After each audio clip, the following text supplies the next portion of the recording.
Losing your money in a digital world. How investors gave more than $25,000 online and ended up with nothing to show for it. Let's take it now to Fox 17's Eric Alvarez live where the tornado hit. Eric. The National Weather Service says that tornado carried winds of about 90 miles an hour. That, as you can see, strong enough to uproot some trees, snap others, leaving dozens of homeowners without power and a pretty big mess in their yards.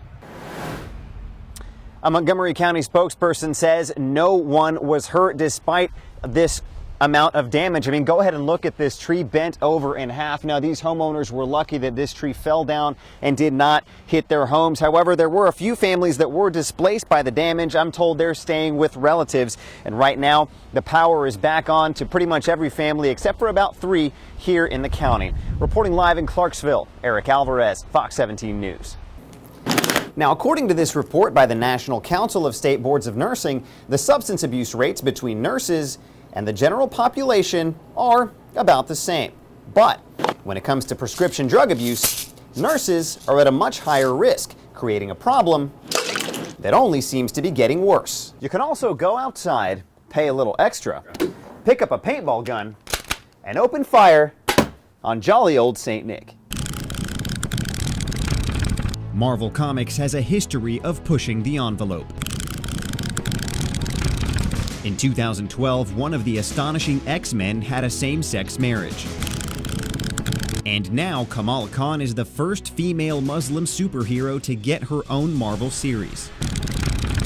The first edition of the redesigned Miss Marvel hit the stands on Monday, and it doesn't shy away from her family's faith. May Allah forgive you, Abu. Or the struggles Kamala believes come with it. I don't know what I'm supposed to do.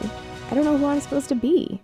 But how does Kamala's story translate to the real world? This is a really great development. Chad Abushanab is an avid comic reader whose father is Muslim. I think that it's fantastic that they are taking the risk and that they're trying to get that kind of a character out into the mainstream comic book reader. Yeah. And outside the world of comic readers, it's not my religion, but I would have a problem with it. I think that's a plus for women, and I'm all for diversity. That's how we learn and grow. The first issue of Miss Marvel ends with a series of letters to the writers, all of them praising Marvel's willingness to take a risk. But there are some on social media that aren't happy about this at all. Eric Alvarez, Fox 17 News. Every week, the Block family mows the lawn in front of their Portland home. But that perfectly kept lawn comes at a price. I break down and cry just coming in the driveway and sitting out in the backyard while my son mows. Because inside, the halls and bedrooms are still haunted. That is a picture of me and my granddaughter when she was little.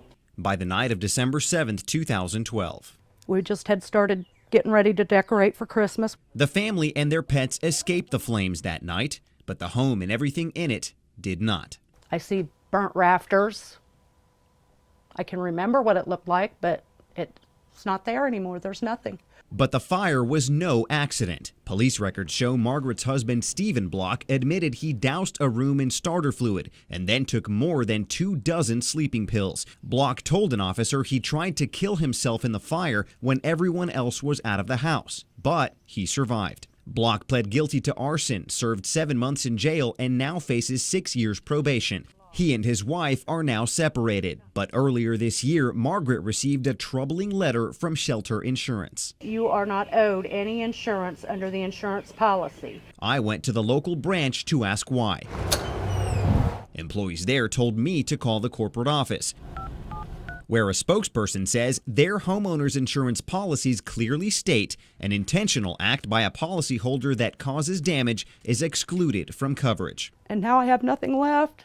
I have no home. I have nothing. Margaret is listed as the victim of a crime in the police report, but as far as the insurance company is concerned, she's liable for the damages caused by that crime. I don't know where to go next. I need somebody to help me. It's a difficult place to be for a woman who can only watch as her son mows in the shadow of a house that used to be their home. In Portland, Eric Alvarez, Fox 17 News.